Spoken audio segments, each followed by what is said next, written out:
మహావిశాఖ నగర ప్రజలపై ఆస్తి పన్ను భారాన్ని 20% పెంచుతూ ఆదేశాలు ఇవ్వడం కూటమి ప్రభుత్వ దుర్మార్గ చర్య అని సిపిఎం కార్పొరేటర్ గంగారావు మండిపడ్డారు.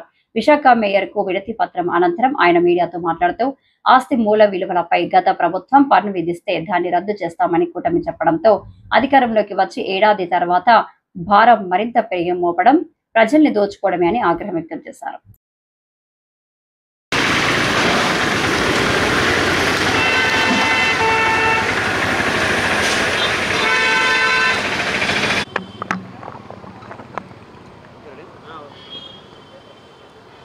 రాష్ట్రంలోని తెలుగుదేశం, జనసేన, బీజేపీ కూటమి ప్రభుత్వం మరోసారి భారీగా మున్సిపాలిటీలు, కార్పొరేషన్లో ఉండేటటువంటి ప్రజల మీద ఆస్తి పన్ను పెంచాలని ఆదేశాలు ఇవ్వటం జరిగింది.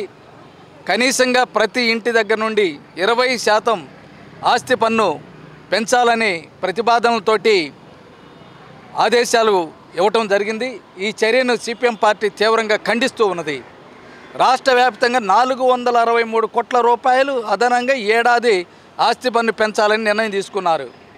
ఒక్క విశాఖపట్నంలోనే 112 కోట్ల రూపాయలు ఆస్తి పన్ను అదనంగా పెనాల్టీల రూపంలో వసూలు చేయాలని కూడా ఆదేశాలు ఇవ్వటం జరిగింది. గత ఎన్నికల్లో మీరు చెప్పింది ఏమిటి, ఇప్పుడు చేస్తుంది ఏమిటని నేను అడుగుతూ ఉన్నాను చంద్రబాబు నాయుడు గారిని, పవన్ కళ్యాణ్ గారిని. గత ఎన్నికల్లో మాకు కానీ ఓట్లేస్తే గత వైసీపీ ప్రభుత్వం భారీగా పెంచిన ఆస్తి విలువ ఆధారంగా ఆస్తి పన్నుని మేము సమీక్షించి తగ్గిస్తాము, ఆస్తి పన్ను భారం లేకుండా చేస్తామన్నారు. అలాగే ప్రతి ఏడాది 15% ఆస్తి పన్ను ఆటోమేటిక్గా పెంచేటటువంటి విధానాన్ని పూర్తిగా రద్దు చేస్తామని ప్రజలకు హామీ ఇచ్చి ఓట్లేపించుకొని సంవత్సరం అధికారం వెలగబెట్టి ఇప్పుడు తిరిగి ఆ 15% అలానే కొనసాగిస్తూ ఇప్పుడు మరో 20% ఆస్తి పన్ను వడ్డించడానికి మీరు ఏం మొహం పెట్టుకొని ఆదేశాలు ఇచ్చారని నేను కూటమి ప్రభుత్వాన్ని అడుగుతూ ఉన్నాను.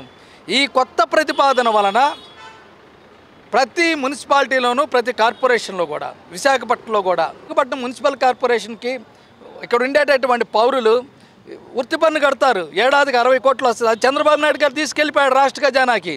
అలాగే బీజేపీ ఏం చేసింది, నేనేం తక్కువని విశాఖపట్నం మున్సిపల్ కార్పొరేషన్కి అడ్వర్టైజ్మెంట్ కింద పన్ను వస్తారు.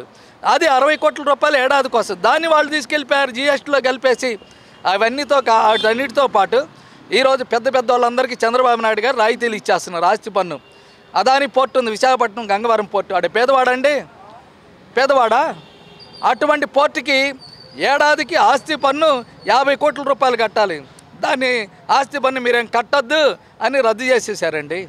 వాళ్ళకేం ఆస్తి పన్ను వద్దు, మాకు మాత్రం ఆ రాష్ట్రంలో ఉండేటటువంటి పట్టణాల్లో, అలాగే ఎక్కడ మున్సిపల్ కార్పొరేషన్లో ఉండేటటువంటి వాళ్ళందరికీ మటుకి ఇళ్ళ కొలతలేసి ప్రతి అడుగు కూడా, ప్రతి అంగుళానికి నువ్వు ఆస్తి పన్ను పెంచేసి కట్టాలని దుర్మార్గమైనటువంటి జీవోలు ఇచ్చేస్తున్నారు.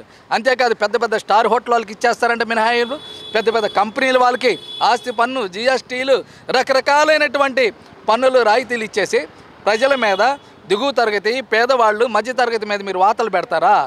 పన్ను వాతలు పెడతారు, ఆస్తి పన్ను వాతలు. ఇదేమి పరిపాలనయా అని ఇదని నేను అడుగుతూ ఉన్నాను. ఇదేనా స్వర్ణ ఆంధ్రప్రదేశ్?